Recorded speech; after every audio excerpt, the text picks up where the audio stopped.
Hey, Mike Healy here, and thank you for joining me for another episode of the Cloud Investing Podcast. I am so excited to have a special guest on here, Mr. Terry Tillaart. Terry and I have been friends for quite a few years now, and I'm so excited to finally get him on this show because Terry brings a tremendous amount to the table. He and I don't sugarcoat anything when we have conversations, which is great. We've become personal friends, obviously. But I really have learned a lot from Terry, and I believe the reason I really wanted to get him on here is I think you guys, you listeners out there, are going to get quite a bit of good information on kind of the mindset and where we are looking. Now, again, before we get started, and because we talk about investing, we talk about making money and things like that on here. Disclaimer: none of it, what we're saying is should be taken as financial or tax advice. We're not registered advisors or anything like that. But Terry, say hi to everybody. Hey, Mike, what's going on? Really excited to be here. Love that you got a podcast rolling out and we get to work together once again because it's always a pleasure. Awesome. I so excited to do this with you. So Terry, before we jump right into the meat and potatoes, everything, because that's how we operate, is why don't you give everybody just a brief background of who you are from your words, because you've covered a lot of stuff in investing and making money and things like that. So why don't you give us a little bit of your background, and then I'll start asking you some questions. Yeah, there's lots of parts of my story, and I always try and pick and choose which to tell. I have an MBA, but, from those traditional schools, but that one doesn't matter so much, right? A mentor once told me the only MBA that matters is massive bank accounts. So it's much better to focus on things like that. And you always learn more in life from reading lots of good books, having lots of good mentors, going to lots of events. And speaking on the subject of events and kind of where my background's at, I've also spoken at a lot of events. I've spoken at crypto conferences. I've spoken at a lot of pro freedom conferences. Spoken a lot about these kinds of things. How do you set yourself free, right? There's more than one layer to freedom, but finances certainly is one of them.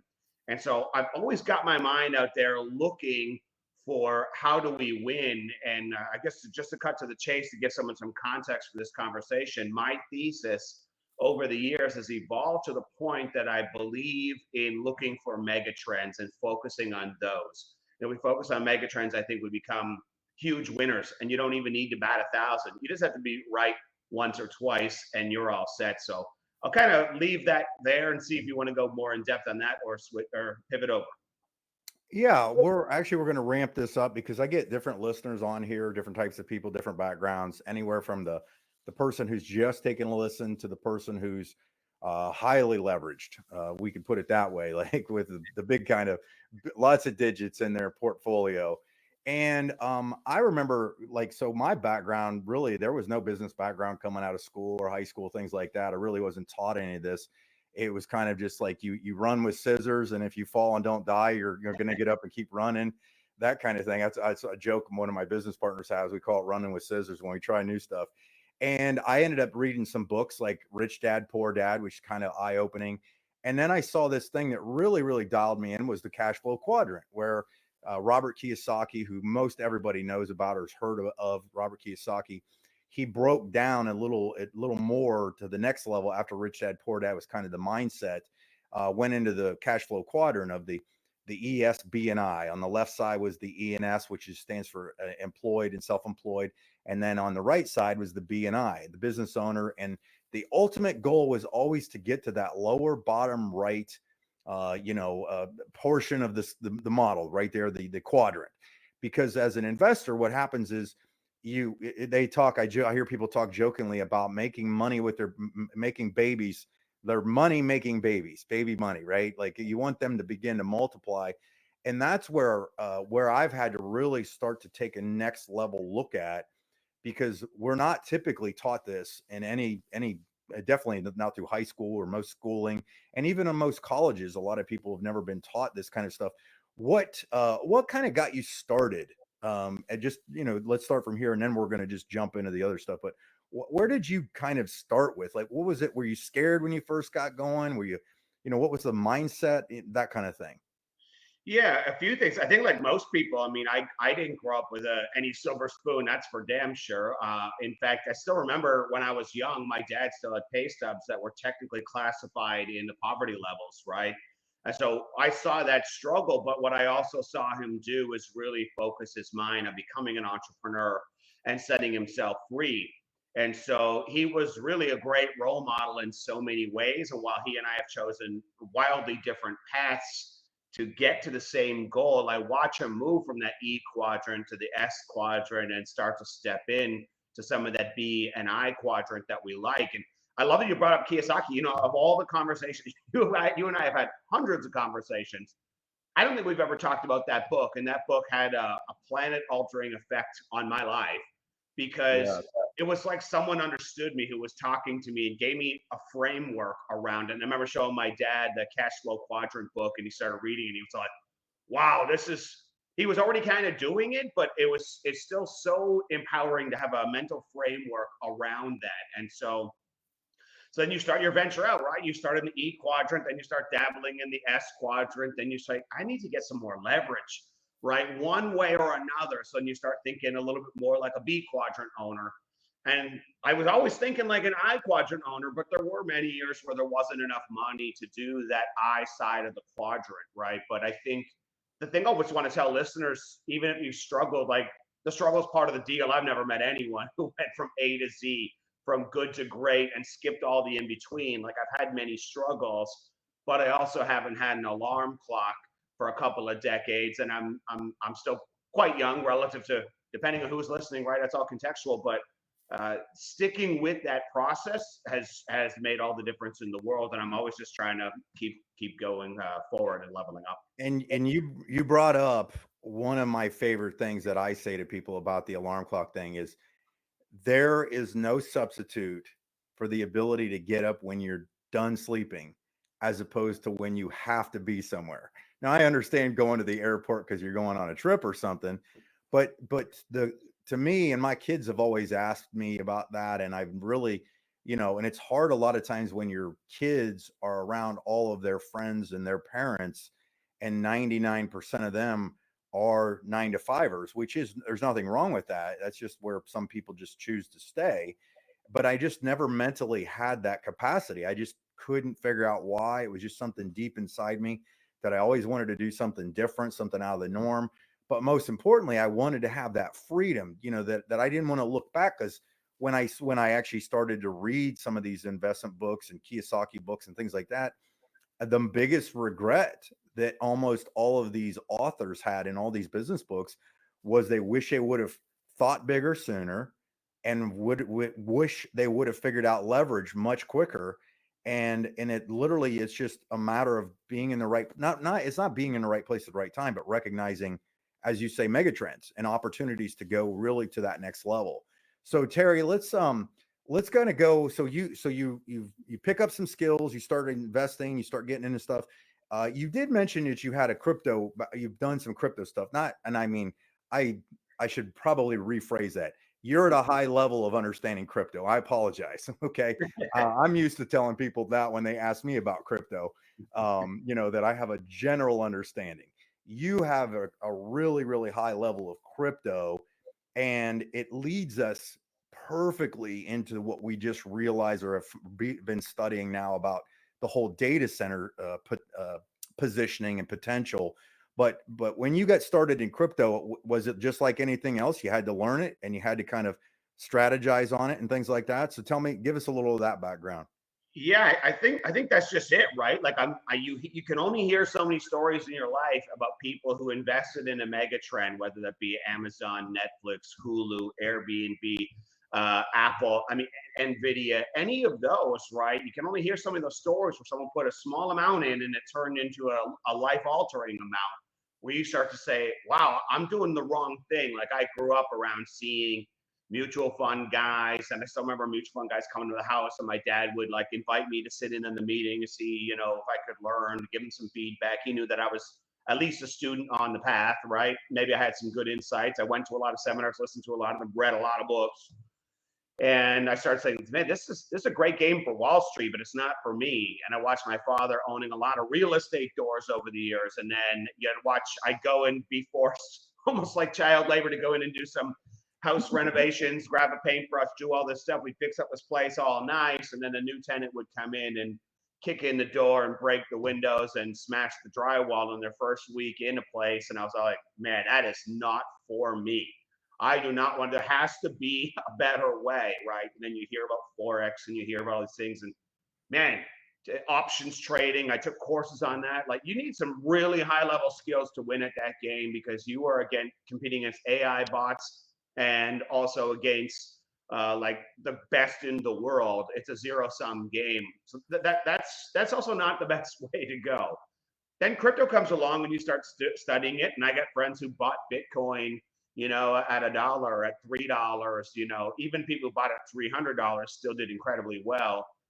And then you start studying it and you realize that it is it's not it's the best performing asset class in all of history. Like, no contest, no questions, no close seconds, right? That's, I mean, if you look at Nvidia and Amazon and Apple and these companies, and they're a close second. I remember distinctly a bunch of years ago someone telling me that, you know, Bitcoin was so big, Bitcoin alone, not just all of crypto, was bigger than Walmart. Think of how big Walmart is. McDonald's and Disney combined, right? It's like, it's not just little thing out there. So the next logical question, and I'll try and be brief, but the next logical pivot from there is, okay, is all the money already been made in Bitcoin, right? Is the top already in, or do we only have marginal gains from here? And that's a debate for another time. But if you want life-altering money, I would at least argue Bitcoin's probably going a lot higher from here. But we're still only talking about marginal gains in terms of, if you bought it at 100K and it goes to 200K, the number on the screen is massive, but you doubled your money. And what if that takes 4 years? Doubling your money in 4 years is no longer what I consider impressive returns. So then it's like, well, where do you find the quote unquote proverbial next Bitcoin, right? That becomes the next logical step, right? How do I find the next big winner? And then you see all these, you know, doggy coins and silly meme coins, and like that's not what crypto is about, especially if you go down the path of really studying what crypto is, who it was designed for, what it was designed for, what it was designed to replace. If it's designed to replace the old financial system, I'm not placing my bets on the dog coins. While there may be some money there, undeniably, there's a lot of money there if you get lucky. And you may also ride it up to some huge number and ride it all the way back down in one evening. That's painful. I'm not saying I won't ever look at it or keep an open mind, but I'm looking within crypto is one of my investment strategies. Is where do you find a mega trend within there? So for me, one of them is real world assets on blockchains. Now, not the way that the criminals want to do it. The criminal class wants to do a replicate model of like your local real estate registry office, right? Where you basically go hand over the title to them, and if you go check at the registry, you're going to see that the house you think you own, you don't own it. You're basically a renter, and they want to create a digital version of that. So that's not the real world asset stuff I'm talking about. I'm talking about cash flowing businesses contributing to or supporting or backing the underlying value of that digital asset that you hold. I think that's a mega trend. I think privacy coins, as government tyranny increases, are going to prove inevitable refuge. And then of course I love it, like AI, cloud. Most people don't know anything about cloud, but AI and cloud are tied. And once your light bulb goes off on that, it just becomes the conversation of, how do I figure out how to participate in that? I spent a whole year scratching my head on, how do I profit off this thing other than, hey, AI, write me a blog post, right? So I'll pause there, but you know, you have to start looking at these big overarching mega trends. And if you find a few of them, you got to get in front of them somehow. Well, that's perfect, because that's the perfect transition into, in fact, why I kind of created this podcast, this whole cloud investing podcast. And I use the word cloud because it's kind of something that people are semi familiar with now over the last few years, because technology is just, I mean, it is rapidly advancing. Like, we are literally, they're like taking quantum leap level advancements like on a weekly basis. Like, it's insane. With obviously the, I guess you could say, almost the full release of AI. We know that there's so much more than meets the eye and what this is fully capable of. And we've all seen the movie Terminator and Skynet, so of what happened there with the takeover. But on a serious note, you talked earlier, very beginning, about mega trends. And we both have kind of been in circles of people that have shared different things. Like, what are they looking at? What's on popping up on different people's radar? And you can kind of see stuff. You can actually look at Google Trends and find out what people are talking about to find the most important things. And the one that just really is now popping up like popcorn is data centers and data center units and the ability to capitalize on that. Like literally to not, I don't even know if you want to call it investing, but the ability to get your feet, get your foot in the door with the ability to purchase different things. Like there's companies that are spending billions and billions and billions and billions of dollars to set up data centers. But then there's also companies that are getting started and looking to invite investors as part of their group.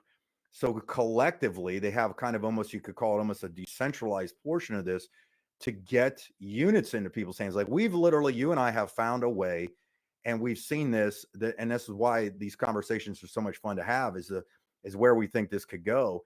Is is the data center, I guess you could say, universe, is that where the next trend is based on what you've seen, what you've heard, the news that's coming out, and the kind of money that somebody can make in here is just astronomical? Tell me a little bit about that.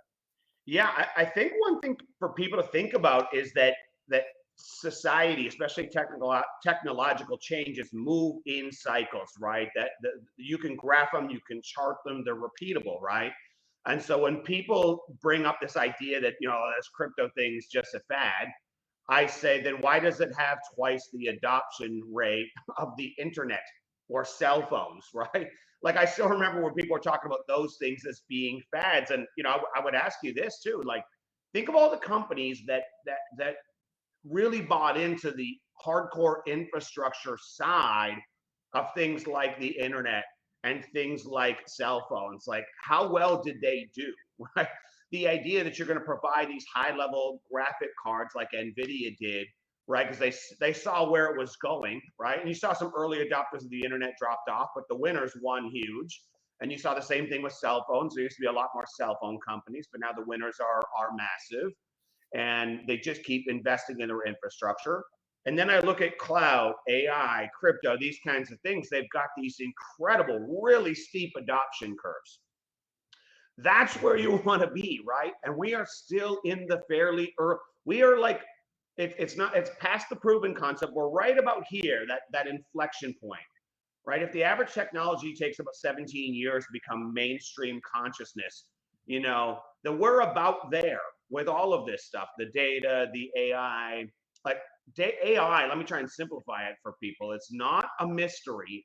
It's basically taking like supercomputers with extreme processing power and then going to mine through data. And data is not a cloud up in the sky. Data is a warehouse full of extreme amounts of big boxes with big power consumption that are storing all this data, and an AI is just going through and combing through all the data that's stored on those boxes in obscene time frames, and then trying to collate and bring something intelligent. It's basically pattern recognition of what they found throughout looking at that data. And so while AI has this massive effect on the world, it all stems from needing to have that hardware infrastructure in a warehouse somewhere. And we're at this critical junction point as we're going into inflection. Are we going to watch on the sidelines what AWS, Google, and all the big guys put 30 billion a year into infrastructure because they know where it's going? You all heard the term "follow the smart money." I mean, that's big money. But now there are opportunities for you and I to participate in what we call decentralized clouds. And like to me, we're fools if we're not getting in on it somehow, just to own my little slice of the infrastructure. I mean, I've already told you this, that I literally live right up the street from a road where my church is on. That when we built the church 12 years ago or 15 years ago, something like that, it was a 3 mile stretch of cornfield. Like literally, it was just old farmland outside of, it's actually outside of New Albany, Ohio. And now that entire road is loaded with data centers. Like Google's there, Facebook there, Amazon's there. And I just did today, I was having this conversation with somebody who's got somebody that's getting units. They're basically figured out a way to, just like you and I have figured out, to buy units that are going to spin off cash for it. And this guy was talking about there's a water plant being put, the big towers you see in like the old towns. Yeah. They're putting one up there, and I couldn't figure out why. And believe it or not, that is part of the cooling system that has to go through underground to do that. And I'm like, oh my gosh, like they're literally building a city of data centers. And you and I both shared the same news clips already before of all the guys like Kevin Leary and the people on CNBC and Fox News and my local news, all talking about data centers being where they're putting their money in commercial real estate. They're converting their real estate into data centers, things like that, because it's so much. And you and I, we did figure out, we're not going to tell you exactly if you want details, because again, I want to keep these generic, and I we're not financial advisors or anything like that. You're welcome to reach out to Terry or myself. Terry, you and I found something with what we're doing that's it's just amazing. Where do you think of what we've figured out is where it's going? Well, there's a bunch of things that I like about it. One is it doesn't have any of that complexity of crypto, right? The other thing I like is it's like you drive through any city. Like if you're in Florida, you're going to drive by these huge, massive storage units like that are all over the place, right? The snowbirds have got to go rent their stuff, a place, and store their stuff because they come down for 6 months of the year. This is just like a digital landlord deal. It's a tenancy issue, right? And so the demand for data, think of how much data there is on the internet. The numbers are so big, you can't even put any context to it that matters. But I'll say this, there's been more data created in the last 2 years than all of basically history combined. What do you think is going to happen in the next two? That's why the big guys are spending 30 billion. And it turns out like it's lucrative as hell because businesses need it and there's nowhere to store it. And funding the hardware that builds out these data centers is very, very costly. So what are you going to do, right? Like you rent out these boxes. I jokingly say it, but I'm hashtag not really joking. I don't want to sound like financial advice. And yes, I'm generalizing. I'm definitely generalizing. But I told my buddy, like, the idea that you can plug a box in the wall and make 50 grand a year is obscene. Because then, if you believe that premise, or you're willing to at least grow into that premise becoming reality, it then just becomes a question of like, well, how many boxes do you want? And then there are tiers of boxes, right? You can get these basic nodes, and then you can get these mid-sized ones and large ones and AI ones and stuff. And like my plan now is like I'm going to be like you won't even see me on the map of like data center owners, but I will own that little infinitesimal small little piece of that hardware infrastructure along with guys like you. We're just going to do it as groups and just keep buying up our little slice of it. But it And amounts to what? that's what's great. I apologize for Yeah. interrupting, but that's what's so cool about the project we've been really studying is it's exciting because of, like, with Bitcoin, it's hard to buy a 60,000, everybody thinks when you buy a Bitcoin, I can't afford it because it's $60,000. Well, if you think about getting into data centers, I can't possibly think about it because it's billions of dollars, right? But when you said we have the ability to purchase units inside there, little centers themselves, little, nodes is what I believe they do actually call them. It allows us fractional ownership of these centers. And you said a second ago, or maybe a minute ago, about the demand for data. I was telling you also, I had a conversation with a guy that actually runs the data centers for massive utility companies in another state. And he was, because I had asked him, I said, well, basically the whole premise is we get paid. So I can buy one of these centers and we get paid based on the fact that tenants, quote unquote, rent their stuff. They store their stuff on there. I said, do you think that's going to be hard? Is it going to take a year, 5 years for some of these things to fill up with data? And he laughed because he said, I will tell you this. there is way more data than is possibly able for than there's available right now in sensors. Like they're literally rushing. That's why these, like the strip of road I was talking about a second ago, is growing so fast. Like literally every time I drive down, at least like once a week when I go to church, and there seems like there's a new building that just popped up. Like I didn't notice it the last time I was there. Like I don't even know how they build it so fast. And we have the ability to kind of fractionalize that, tap into it, be part of it. And like you said, it's going to exponentially grow. With it's practically hands off, which is probably my favorite way to make money of all time. I mean, it's just a no-brainer. I really believe that we're on to something so significant here. And if people just, it's just a different way of thinking. It's just something new. It's the trend, like you said. Give me some more thoughts on that. Well, I love what you just said about talk. If you start talking to people in data centers, they're going to tell you how big it is, right? And if you believe in the premise that it eventually becomes nothing for a medium-sized company to rent out your hardware and pay you $100, couple $100 a day on your box. I mean, where else are you going to get?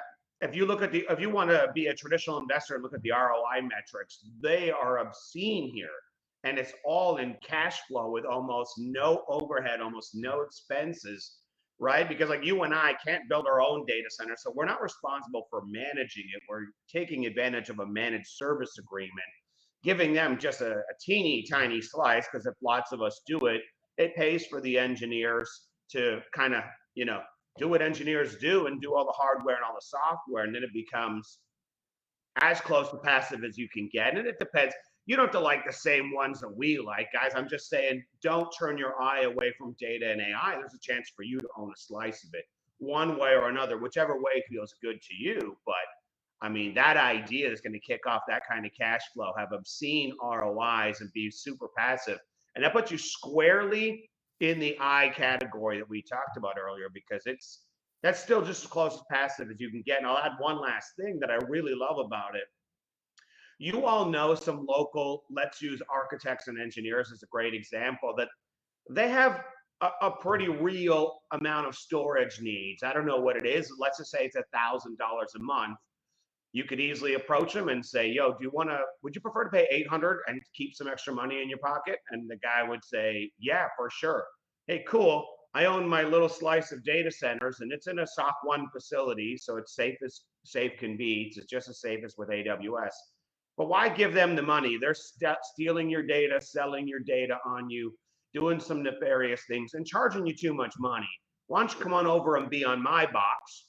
And then I get the revenues from the storage they were going to do anyway. So I also get to impact the outcome, but I'm not responsible for filling up the boxes. I just have the option. I love that. It's such a genius concept. Like I just absolutely love it. And it's kind of like you feel like when you see something like this, it feels like all the work you put in year after year after year, studying different things, learning these things, that you're right place, right time. And I think that's where we are at this moment in this juncture. And we're not saying that, like, some of these things are a few $1,000s. Some of them are probably going to be, people can invest hundreds of thousands of dollars if they wanted to. It just depends on where somebody's comfortable and what kind of, they're looking at it for. It's just, to me, it's an incredible opportunity. So Terry, you know what? I usually am trying to shoot for some of these to go to about 30 minutes. We're almost on the money on this one. And it seemed like it flew by, didn't it? Oh my God, it comes so fast. You and I could just talk so long, so easily. But it's just really genuinely exciting out there. Like we don't need to. That's the other thing too, is like if you look around, there's so many massive software as a service companies out there, SaaS companies. I've always loved their model. It's brilliant, but I always think like, God, I don't have the skill set to do it. Yeah. And I look at data centers and I say, I don't have the capital to go and build that sucker out. And I can't make my own AI bots. I mean, but if you got someone who's building a suite of services, software as a services that you can benefit from, and that they just need hardware that you're going to help finance, but when the customers for the software land on your hardware, and then you still have a software of a service model. So we're kind of tapping into a little bit of AI, a little bit of SaaS, a little bit of cloud, all in one. and on an almost passive basis. I mean, and we're capitalizing on mega trends once again that cash flow that are really simple and require very little skill sets. I mean, wow, I can't imagine anyone not picking up on what is being built in this kind of way for the small guys, you and I, to capitalize on mega trends. Mike, I'm thrilled to be on your show, man. I'd love to get back on anytime. Like you said, we could fill a half hour up, no problem. So, Well, I appreciate it, and I thank you so much for jumping on here. I'm going to go ahead and just close us out then. So let me jump solo here. Hey, thank you guys so much for being on here. Hopefully, you got a lot out of that. Obviously, Terry shared some extremely good nuggets with it. Whether you're watching this on our YouTube channel or you're listening to it on our podcast, make sure you subscribe to any of these things so you get some updates. I'm going to have multiple people on here, different personalities, different backgrounds, to kind of give you an education on kind of the cloud investing model and just kind of what people are doing out there to make some extra bucks. I mean, it just doesn't hurt. And then again, like I said earlier, getting your money to make money, right? That's what we're looking for. This is available on iTunes. It's available on Spotify. Where else am I on? Amazon Music, iHeartRadio, things like that. Go to any of those, any of your favorite platforms. Look it up. It is the Cloud Investing Podcast. The Cloud Investing Podcast. Also, we have a Telegram channel. You're welcome to join that as well, where we put kind of if a new one drops, one of our episodes, or we get new information that we need to share with the group.